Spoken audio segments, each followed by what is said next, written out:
Hello there, gang, and welcome to another episode of Displaying Model Behaviour, the Earth's mightiest action figure video podcast. So take off your pants, crack a beer, and let's talk toys. Let's talk about Herald Thor. Oh yeah, the undisputed crown jewel of the controller wave. Stop me if I'm wrong. I don't think that's a hot, spicy take to be able to look at this guy and go, yeah, that's where the money went. Just looking at him in the box just looks so beautiful. Look at that box compared to the Speedball box and see how much is crammed in here. They have smooshed as much as they can into this box. A bit like the glorious Doctor Strange that came out at the start of the year. Just cramming as much in there as they can do. And that is what a £25 figure should be. This is where you get the bang for your buck, okay? This is where I'm like, Hasbro, look, I do say nice things. I say a lot of nice things. I'm about to say a bunch. Want to hear them? Here it goes. Thor is one of the best figures of the year so far. We're only halfway through, but he is going to be a strong contender. Why? Here's why. I'm just stealing everyone's catchphrases now. It's all new stuff. All new stuff, and it's all good, and it's big and chunky. This is what the not only the God of Thunder should look like, but the freaking Herald of Galactus should look like. This right here is what I'm talking about. Yeah, so terrific. As modern a character, or as modern a version of Thor as you're going to find. Unless they've changed things like super recently, this is how he looks in the comics right now. I bet it's just been changed and this is out of date, but this is how he was when I saw him in King in Black a few months ago. And he looks the business. Like, this is a badass Thor. I'll always miss having the winged hat, but that's fine. I've got the 80th anniversary Thor for that. So let's just take a little look at this guy. Let's work from the top down. All right, let's do that. So the head, boom. It's only the one head. Alright, so sometimes I'd be, well, it'd be, it'd kind of be nice to have a different head. But he does have other accessories that make up for that. And the one head we've got, again, Hasbro. This is how we do it. It's intense, but also kind of chilled as well. Is he channeling a bolt of lightning that's going to crash down and destroy some demigod? Or is he just sat at the Avengers table thinking about what he's going to order for lunch? Because you would have thought they must have catering when they have meetings and whatnot. So that works. It's just intense enough that he could be doing anything, or he could just be chilling. The eyes, man, what do I always say? The eyes have it. They're not just white. You got this tiny little bit of like grey around there, around the outside, so that when it does go to the white, it looks like it's power in the center of the eye. It's a lot of work that goes in to this very small detail that makes the eyes feel alive. Such a big difference. And then just the rest of this face sculpt, just well done. They don't have to go too crazy with it because it's just, a strong-jawed, chiseled, godlike feature. Just it's very similar. Very, very similar. Strong, godlike features. The hair's the same as well. Thick and luscious. Oh, yeah. Speaking of the hair, look at this. Check it out. Long hair that goes down the back and over the shoulders, and yet, we can turn the head. My goodness, Hasbro. Yes, you've cracked whatever the formula is that allows you to make just like pliable enough plastic. This guy has really good articulation in the head. I freaking love that. So good. Because that's why I'm sort of hesitant to maybe get the Mafex Classic Thor that's coming out, because it looks like he's gonna have hair that is like he's wearing one of those halos around his head. Where like not Shane Douglas, Pitbull Gary Wolf in ECW in 1995. That's a deep cut reference. So I'm like, if you can't move his head, that annoys me. But this, Mighty Thor has mighty head articulation. Love it.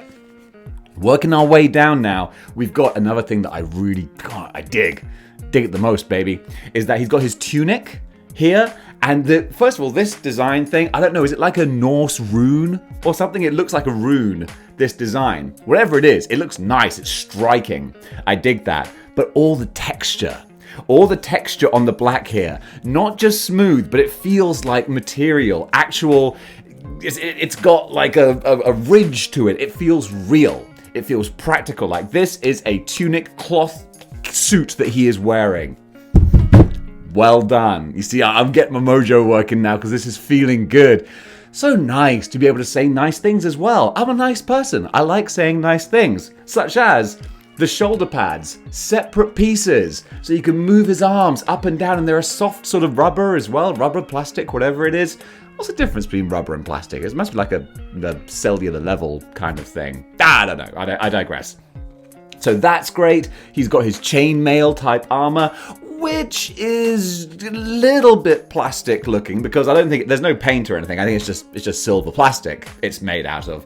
But that's fine because there's not too much of it on display anyway. Then you got the spiked gauntlets. Again, dude, it's badass. Because you could just imagine, like, whether he's a good guy or not, if he's fighting some monster or something, whoop-wham! Spikes to the face. Bring it on. In the face. I'm in a funny mood today. I'm sorry. I like good figures. This is a good figure. His cape. Okay, it's not a cloth cape, but it's never going to be a cloth cape. All right, Hasbro, they don't like their cloth goods. We've got the retro Doom with his little sash, and that's about it. If this was cloth... Oh, people often ask, they say, Dave, what would a figure have to be 10 out of 10? Because you say that you don't give 10 out of 10s. I can give a hypothetical 10 out of 10. This dude had a different head, like a rah sort of expression, and a cloth cape. Boom. That's 10 out of 10. That gives you an idea as to how high we are going to go. What I really love, though, is the colors on here. The colors, children. The fact that it's this purple up here, then beautifully, beautifully fading down to this red. The back is all red, but it's the inside that I really dig. That's so pretty. Really, really pretty. And then, yeah, just the rest of the bottom half is similar sort of mechanics as the top half. Just really beautiful textured tunic. You got the same with the legs, with the chainmail. Big old spikes on the side of his knee pads. Nice chunky boots. Can you tell I dig this figure? And the funny thing is, I know in the comments already, there's going to be someone saying like, oh, Dave's saying how much he loves this figure. Watch him sell it next week. Yeah, you know what? Money don't grow on trees. All right, I would love to keep every figure that I love, but guess what? Newsflash, he's cost a lot of money. Can't afford to keep everything. Can't afford to eat 3 meals a day sometimes, but it's okay. Because this guy, he is beautiful. He is really, really beautiful. The paint works very nice, and now for the accessories, that's a separate piece as well I want to talk about. We got glowy hammer, all right? And if this was my only Thor, I'd be a bit like, I'd kind of like a normal Mjolnir and then this as well. I mean, who wouldn't want more? But I would like to have classic Mjolnir. But this is it's fun. I give Hasbro credit for being like, we could have just thrown in the old Mjolnir, but let's actually do something different. So even though if this was my only Thor, I would want classic Mjolnir. I actually really like the fact they're like, nah, come on. Let's zhuzh things up a little bit. So I do dig that. And then we've got the lightning that goes on top. The only sort of little proviso I have with the lightning is that there doesn't seem to be like one specific good way to put it on. Like one way that will just lock it in place and have it there. Because most of the time it does just fall off. And that is my only real bone of contention with Thor. Is that we also have these two ravens here, Statler and Waldorf. I don't know what they're actually called, but these are great. Again, good accessories, good little chunks of plastic here. I really, really like that. They're nicely sculpted. There's no paint detail on them. It's just plain black plastic. But I mean, come on, they're ravens. That's what they look like. That's absolutely fine. And I love the big spread wingspan here. That's really cool. But the only problem is there's nowhere for them to clip. They don't actually clip onto Thor. They can't. They don't go on his arm or on his shoulder. So yeah, that's kind of a like. What am I going to do with this? Just like have it next to him, I guess, or like you could sort of wedge the toes into the armor, but that looks kind of stupid. Stupid fair. Yeah, it does look stupid. If you guys can help me, if you can tell me the best way, if there is some sort of way of getting these birds to clip properly on him, that would be great. But it just seems like such an obvious thing. Like there should be a little port or a hole or something that you can actually just put these in, because having one on the arm, one on the shoulder, that would look great. But it just doesn't seem to be a possibility. So it's a shame that they've done something good, which then opens up something bad. So that's kind of a swing and a miss there. But I won't call it even. I'll still call it a plus, because we do have two just nice accessories. Just they could have been nicer. All right, let's do a little comparison here. Let's take a look at this Thor and the original. So you can see with these two here, very, very similar stature. And I love kind of comparisons, old and new, retro, modern together. They make great kind of bookends for one another. Again, limited space that I have, I'd keep classic. I'd always go classic, but oh my goodness, if I had the room and the space and the money, I would love to keep both of these and just have a retro version and a modern version, because they stack up beautifully. Like there's no real size discrepancy or anything. You can see that this Thor is every bit the same character as this one. Just what an evolution of style. Not an evolution of quality, because this is great quality, this 80th anniversary one, but just the style. It's wicked. I mean, the headband, it's a little 1984, but that's cool. He's like Elrond. He's bringing it back. I love it. Let's give this guy a grade. So as a final grade for Herald Thor, I'm going to give this guy a 9 out of 10 with a boom seal of model behavior. Fantastic figure from the wave. Easily, in my opinion, best figure of the wave. Quake's in there as well.